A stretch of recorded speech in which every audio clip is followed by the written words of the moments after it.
Hi hello ನಮಸ್ಕಾರ, welcome back to my channel ಬ್ರೋನಿ Ambuja vlog.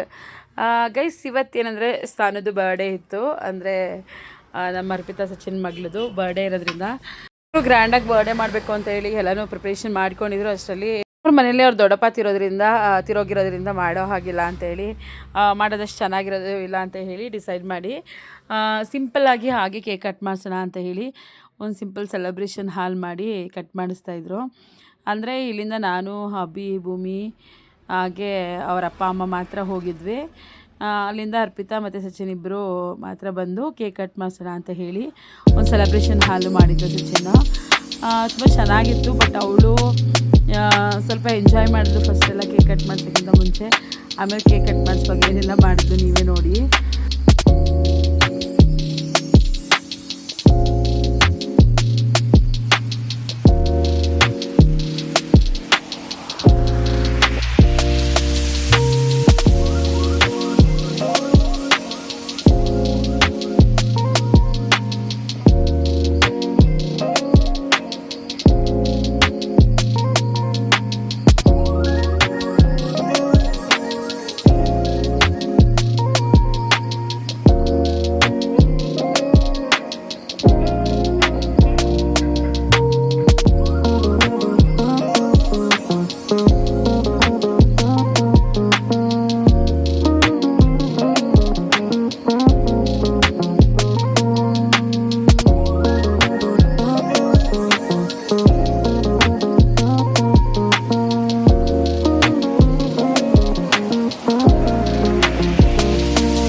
Guys ಸಾನು ಸ್ವಲ್ಪ ಹೆದ್ರುಕೊಂಡು ಇದನ್ನೆಲ್ಲ ನೋಡಿ ತುಂಬ ಭಯ ಪಟ್ಕೊಂಡ್ಬಿಟ್ಲು. ಹಾಗಾಗಿ ಆಟ ಏನೂ ಆಡಲಿಲ್ಲ. ಇವರು ಸುಮ್ಮನೆ ಯಾಕೆ ವೇಸ್ಟ್ ಮಾಡ್ಬೇಕು, ನಾವು ಆಟ ಆಡ್ತೀವಿ ಅಂತ ಹೇಳಿ ಇವರೇ ಆಟ ಆಡ್ತಾಯಿದ್ರು. ಭೂಮಿ, ಅಭಿ, ಅರ್ಪಿತಾ ಎಲ್ಲರೂ. ಗೈಸ್ ಈ ವಿಡಿಯೋ ನಿಮ್ಗೆ ಇಷ್ಟ ಆಗುತ್ತೆ ಅಂತ ಅಂದ್ಕೊತೀನಿ. ಈ ವಿಡಿಯೋ ಏನಾದರೂ ಇಷ್ಟ ಆಗಿದರೆ ದಯವಿಟ್ಟು ಲೈಕ್ ಮಾಡಿ, ಶೇರ್ ಮಾಡಿ, ಸಬ್ಸ್ಕ್ರೈಬ್ ಮಾಡಿ, ವಿಡಿಯೋ ನೋಡಿ. ಹಾಗೆ ಹೇಗಿತ್ತು ಅಂತ ಹೇಳಿ ಕಮೆಂಟ್ ಕೂಡ ಮಾಡಿ. ಓಕೆ, ಇವ್ರ ಆಟ ಎಲ್ಲ ಮುಗಿಸ್ಕೊಂಡು ಹಾಗೆಯೇ ನಾವು ಹೊರಡೋ ಟೈಮ್ ಆಯಿತು. ಹಾಗಾಗಿ ಹೊರಟ್ವಿ. ಎಲ್ಲನೂ ನಾವು ಏನೇನು ತೊಗೊಬಂದಿದ್ರು ಅವರು ಗೊಂಬೆಗಳು ಮತ್ತು ಇದನ್ನೆಲ್ಲ ತೊಗೊಂಡು ಹೊರಡೋಣ ಅಂತ ಹೇಳಿ ಮತ್ತೆ ಪಾರ್ಟಿ ಹಾಲ್ಗೆ ಬಂದ್ವಿ. ಹಾಗೆ ಗೊಂಬೆಗಳು ಅದೆಲ್ಲ ಎತ್ಕೊಂಡ್ರು. ನಂತರ ನಾವು ಹೊರಟ್ವಿ. ಗೈಸ್ ಈ ವಿಡಿಯೋ ಇಷ್ಟ ಆದರೆ ಏನು ಮಾಡಬೇಕು ಅಂತ ಗೊತ್ತಲ್ಲ. ನೆಕ್ಸ್ಟ್ ನಾವು ಇಲ್ಲಿಂದ ಹೊರಟಿದ್ದೆ ಹೋಟೆಲ್ಗೆ. ಅದನ್ನು ನಾನು ವಿಡಿಯೋ ಮಾಡ್ಕೊಳಕ್ಕಾಗಲಿಲ್ಲ.